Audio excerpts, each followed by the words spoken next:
welcome to the third and final game of the week. Up this time is a game called DYSTORIA. It is a six-axis arcade shooter, although I wouldn't expect that it has compatibility with the six-axis controller.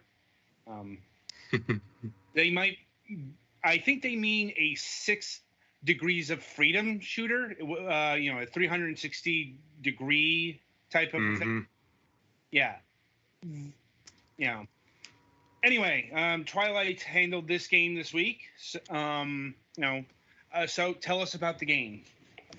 All right. Well, like Adam just said, it's a six-axis 3D arcade shooter that takes inspiration from 80s retro for its visual aesthetics.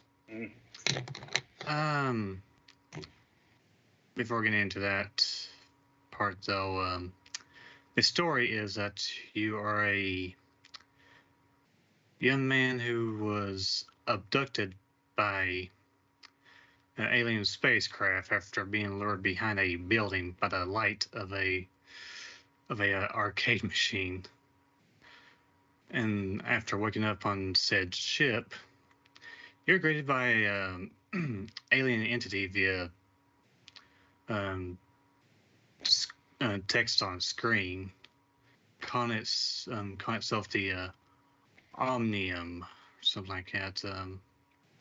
And they have abducted you because, as they say, you're seen as a best candidate for their little. It says on the Steam page it's like a tournament, but they never really specify it as such in the game. But it's this set of courses called DYSTORIA, and they want you to run through these with your life on the line, and so that somehow this would progress the human race or something like that. I'm not entirely sure, but anyway, in terms of gameplay, each time you start the game, you will wake up in your room with access to 2 consoles. One of the consoles is for reviewing the messages that you received from the Omnium, and the other is for accessing the DYSTORIA in your ship, in your selection of ships. You start off with 2 ships, and however, you're going to unlock more as you proceed through the game. The only real differences in the ships are their stats. Some will have stats in some areas better than others. The stats are divided between handling, shield, speed, and acceleration. And you also only start out with 1 weapon in each of 3 sets of weapons that you'll have access to. 2 primary and 1 secondary. But you can unlock more as you proceed through the game as well. These are unlocked by for ships. They're collected. They're unlocked through collecting salvage from fallen enemies. All of your enemies are machines. And for your weapons, you collect these yellow glowing orbs called nucleons or something like that. But anyway, for the weapons, there isn't a great deal of difference in the power, in their power, but it's more of about preference in how you wish to attack your enemies, whether you want to pelt them with powerful bullets or a constant stream of energy or something like that. Each weapon is somewhat different from the other. Anyway, I'm kind of rambling here. Now for the story itself, as you can see on screen here, it's this grid-based designed labyrinths divided into 4 sections. Each section kind of built off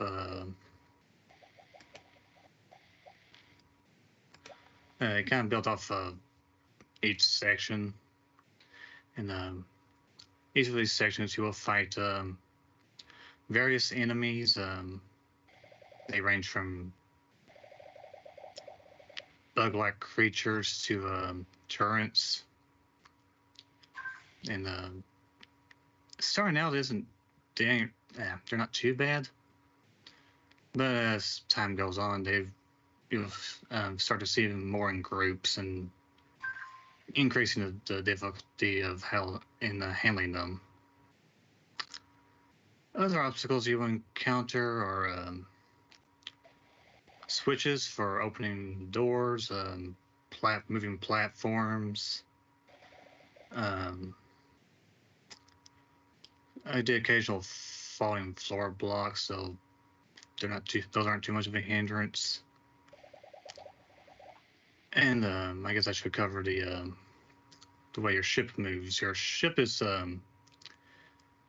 confined to the floor of the labyrinths. However, you can move just about wherever you want by climbing up the sides and walls of the labyrinths. And your goal in each section of the DYSTORIA is to collect 3 orbs they will find throughout the each stage, and in collecting all 3, you will open the gateway to your exit out of the level to progress onward. But in each stage, except for the last stage of each section, you will also find at least 1 piece of a ship part, and there's 18 in all of them. And in collecting all 18, you will unlock the strongest ship you can get. And let's see.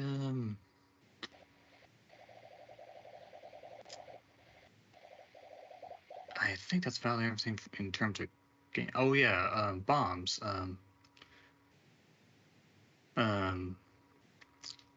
Yeah, you also have access to bombs that you can use as well. They're mostly for blasting out walls and certain glass windows. But you can use them against enemies as well, and they can just about one-shot anything. That's about it in terms of gameplay. In terms of graphics, as I said before, it's the story itself kind of takes inspiration from 80s retro in terms of its design, the whole neon grid colors, as well as some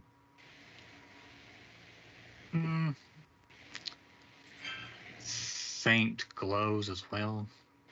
I kind of think of that sometimes when it comes to 80s retro. It looks Neon? nice. Overall, graphically, it looks fairly nice. Isn't really much more I could say in terms of graphics. It's not ugly, that's for certain. When it comes to music, it's all a synthwave. And it's fairly good synthwave. There's about 2 tracks I think that kind of stand out. I heard the game's main theme and one of the other stage themes kind of gives off a sort of alien vibe, I guess you could describe it as. But overall, it's good music.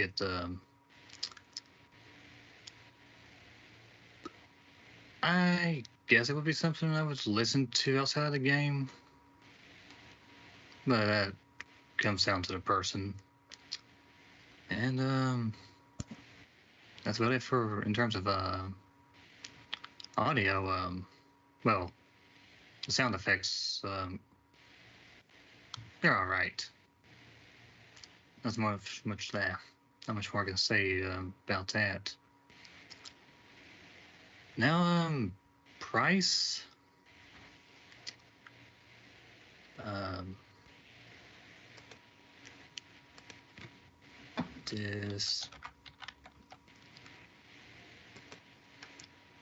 The story on Steam.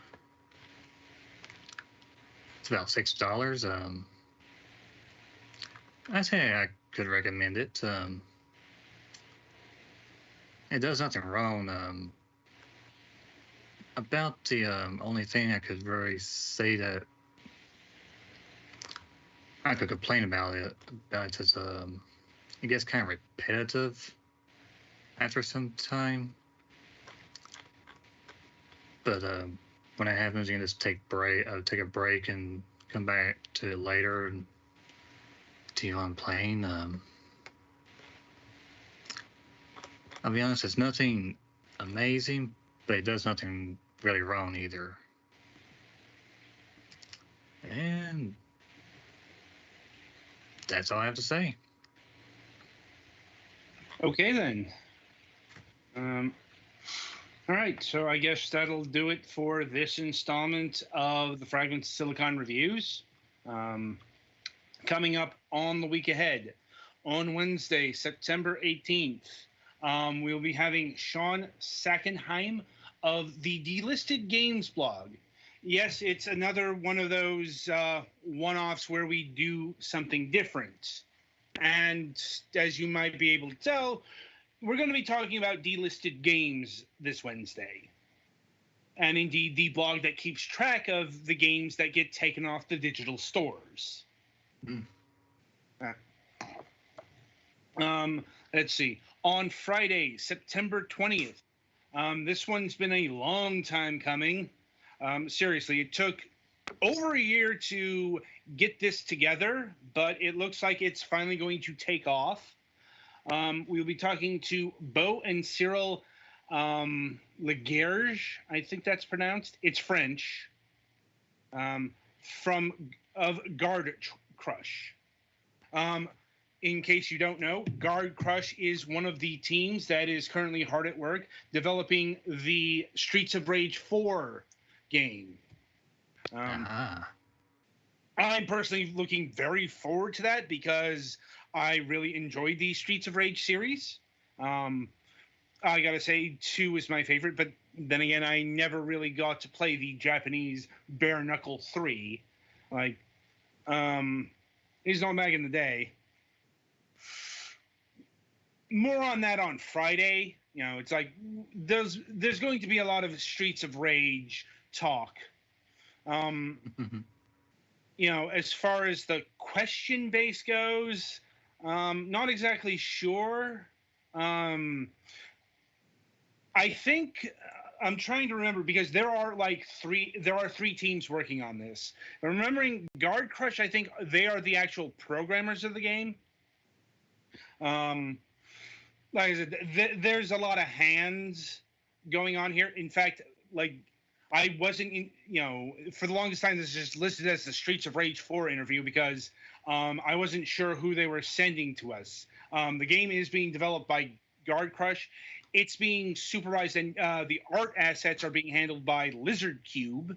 They of the Dragon's Trap remake fame. and the game is being published by .emu. So there's a lot of people involved here, even if maybe on the individual developer level there's not a lot of people. I'm like, and interestingly enough, this continues our parade of talking about Sega remakes. That's not a theme that I was expecting on this show, but here we are. Like, anyway, until Wednesday, I shall wish you good gaming.